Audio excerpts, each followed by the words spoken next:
लोग मेंशन कर रहे हैं 2023 जब इजी मनी फिक्स इनकम के थ्रू बनने वाला है तो फिर थोड़ा सा वेटेज वहाँ पे लोकेशन वहाँ पे बढ़ाने की ज़रूरत है। इक्विटीज थोड़ा सा डाइसी विकेट पाएंगे और एक चाइना बड़ा फैक्टर अब प्ले आउट होता हुआ नजर आ रहा है। शायद ये रीज़न भी है कि लगातार एफआईआईज़ की सेलिंग भारतीय बाजारों में रिलेंटलेसली आपको नजर आएगी। कहाँ 23 दिसंबर से अब तक एक दिन नहीं है कि उनके आंकड़े बदले हो, हर दिन सेलिंग का आंकड़ा। कल भी अच्छे बाजार में है तो रेडी लार्जली शॉर्ट कवरिंग का फायदा भारतीय बाजार को मिलता हुआ। और वो जो नैस्डैक हम दिखा रहे थे ना कि हरे निशान में 2/3 टेस्ला, वो नैस्डैक भी दरअसल ऑफ हाइज 1.5% ऑफ हाइज जाके बंद हुआ था। इस तरह से वहां पे भी प्रॉफिट टेकिंग थी। वो तो टेस्ला ने बचा लिया कि वो फाइनली इन ग्रीन ही क्लोज हुआ, अदरवाइज सीरियस प्रॉफिट टेकिंग आई थी सेकंड हाफ में कल वहां पे। इस बीच एसजेएक्स निफ्टी 1/4% दबाव के साथ ट्रेड कर रहा है। निफ्टी की स्ट्रैटेजी जान ली जाए आज के सेशन के लिए। कल का निफ्टी जरा स्क्रीन पर लेकर आइएगा। एक्सपेक्टेशन से कुछ म्यूटेड ओपनिंग हुई कल के ट्रेडिंग सेशन में, जो एसजेएक्स दिखा रहा था उसके हिसाब से। फिर 18,050 जो क्रूशियल लेवल की बात हुई थी, 18,050 को ब्रीच करा। उसके बाद इनफैक्ट 100 पॉइंट का अपटिक देखने को मिला था और फाइनली क्लोज भी 18,100 के ऊपर जाके होते हुए नजर आए।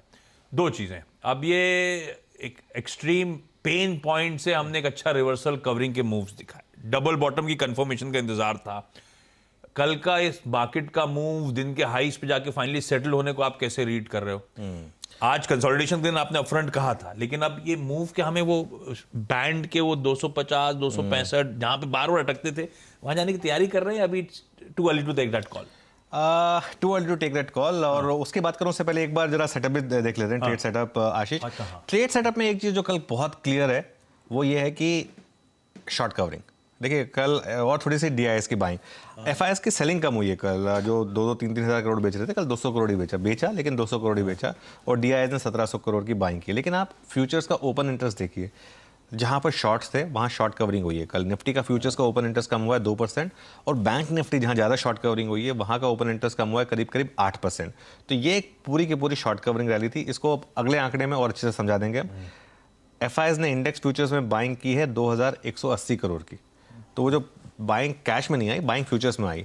और उसमें देखिए लॉन्ग कहाँ बिल्डअप हुए, लॉन्ग बिल्डअप हुए 7,000 और शॉर्ट कितने कटे हैं 16,000। तो अगेन नेट तो शॉर्ट कवरिंग ही है, ये फ्रेश लॉन्ग इतने नहीं है। लॉन्ग शॉर्ट क्या हो गया, जो 3 दिन पहले आपका 41% पर लॉन्ग पोजीशन पहुंच गई थी एफआईएस की, अब वो बैक टू मामला इवन स्टीवन हो गया है। ऑलमोस्ट 50-50, 49% लॉन्ग है, 51% शॉर्ट है इस मार्केट में। और एक आखिरी आंकड़ा, इंडेक्स ऑप्शन की सेलिंग देखिए आप। कॉल के जो सेलर्स थे उन्होंने तो पोजीशन अनवाइंड की ज़बरदस्त, 45,000 कॉन्ट्रैक्ट्स काटे उन्होंने। और जो उन्होंने कॉलें बेची हुई थी, जब कॉलें आपने बेची हुई होती हैं और आप उनको कवर करते हैं, इसका मतलब आप फंस गए हैं।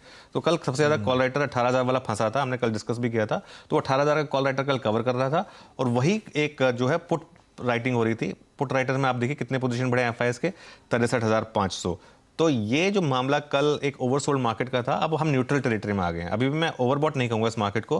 पुट कॉल रेशियो भी अगर आप देखें तो 0.97 का है वर्सेस 0.75। तो मुझे लग रहा है कि अभी भी थोड़ा स्पेस है ऊपर जाने का। लेकिन ये है कि एक लोअर लेवल से, क्योंकि हम बाउंस बैक ऑलरेडी कर चुके हैं, अब हम मिडिल ऑफ द रेंज आ चुके हैं। और वहाँ पर एक थोड़ा सा मुझे लग रहा है कि थोड़ा सा अटकने के डर है यहाँ पर आशीष। ये हो गया।